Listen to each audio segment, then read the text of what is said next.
kasih atas kesempatan yang diberikan. Perkenalkan, saya Aida.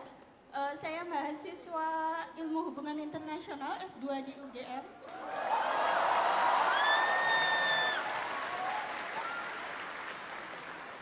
Kalau tadi Bapak Anies menyebut mengenai beasiswa LPDP, alhamdulillah saya juga salah satu awardinya. Tapi yang ingin saya desak kepada Pak Anies adalah saya waktu sekolah menengah itu terpaksa beasiswa saya dicabut, Pak. Karena untuk masuk mendapatkan beasiswa tersebut saya harus masuk di sekolah itu. Tapi sekolah tersebut salah satu sekolah favorit di kota asal saya di Jombang, Jawa Timur.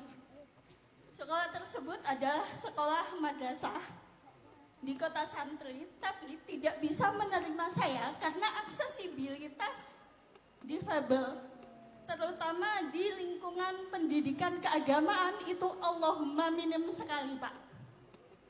Jadi saya ingin mendesak Bapak, bagaimana agar pondok-pondok pesantren, terutama madrasah di Indonesia, madrasah swasta memang tidak terlalu bisa diutik-utik oleh negara, tapi setidaknya madrasah-madrasah negeri, aksesibilitasnya harus diperbaiki. Memang sekarang sudah banyak ada rem di bagian depan gedung, tapi itu mereka bukan jalur landai, tapi jalur curam,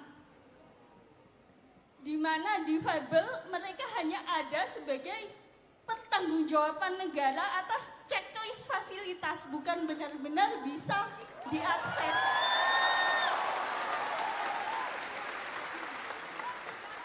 Tidak usah di madrasah atau berapa banyak sih pondok inklusi.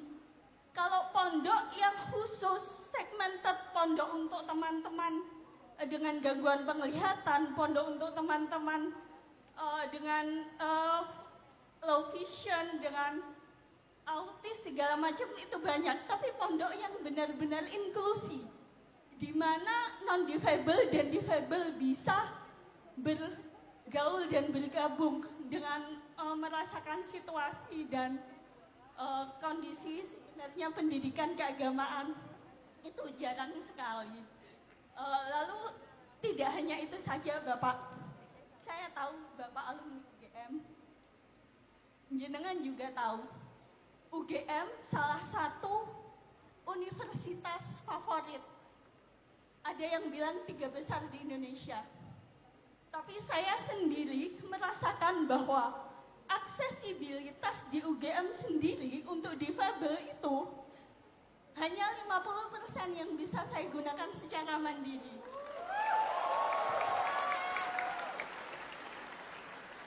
Ini UGM, bagaimana dengan universitas di provinsi lain? Ini UGM di Jawa, di kota pendidikan, di kota pelajar. Bagaimana dengan di luar Jawa? Jadi mohon Bapak untuk nanti jika ada pemenang tender atau program pemerintah, libatkan difabel untuk paling tidak mencoba semua fasilitas yang ada.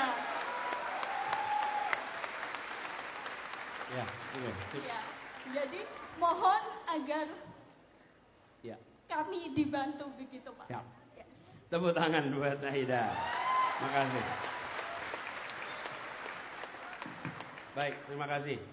Terakhir Aida, ini yang disampaikan Aida tadi soal aksesibilitas. Teman-teman, penyandang disabilitas termasuk masyarakat yang hari ini paling jarang dapat perhatian, paling kecil dapat perhatian. Karena itu kami komitmennya, Aida, ada 4 kelompok masyarakat yang harus dapat perhatian dari pemerintah, prioritas. Kalau 4 kelompok ini diperhatikan, sisanya aman. Siapa kelompok itu? 1, penyandang disabilitas.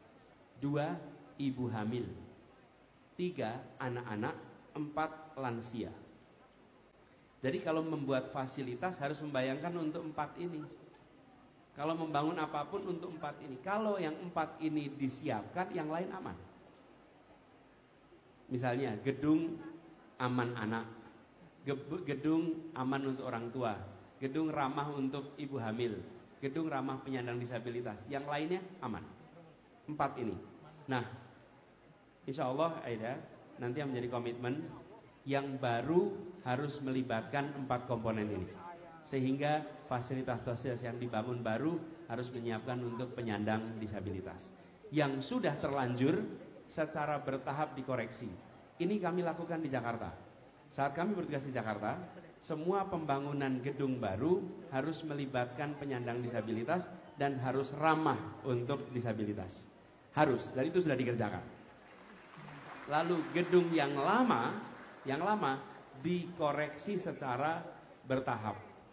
Dengan begitu, maka fasilitas-fasilitas yang ada makin hari bisa semuanya nanti ramah penyandang disabilitas. Nah, itu teman-teman bisa lihat fasilitas umum di Jakarta sekarang fasilitas yang ramah penyandang disabilitas karena secara bertahap itu kita kerjakan. Nah, lalu ada satu hal. Ketika kami ingin menjadikan ini sebuah program. Ketika sebuah sekolah menerima anak yang memiliki kebutuhan khusus, harus diberikan pos anggaran untuk menyiapkan fasilitas yang sesuai dengan kebutuhan untuk anak itu di sekolah itu. Jadi ketika di situ ada anak tunanetra dan dibutuhkan fasilitas tambahan untuk tunanetra, maka dibangunkan dan posnya harus disiapkan. Ketika di situ ada misalnya tunadaksa, maka harus disiapkan fasilitas untuk tunadaksa. Jadi kebutuhan khusus itu hanya untuk sekolah itu. Dengan begitu membangunnya lebih mudah. Tapi kalau kita memulai dengan semua sekolah, belum tentu alokasi anggarannya cukup. Tapi di sekolah yang di situ dibutuhkan, posnya boleh dipakai dan itu bisa diatur lewat kantor daerah atau kantor wilayah sehingga bisa dibangun fasilitas yang sesuai supaya itu bisa dipakai untuk semuanya.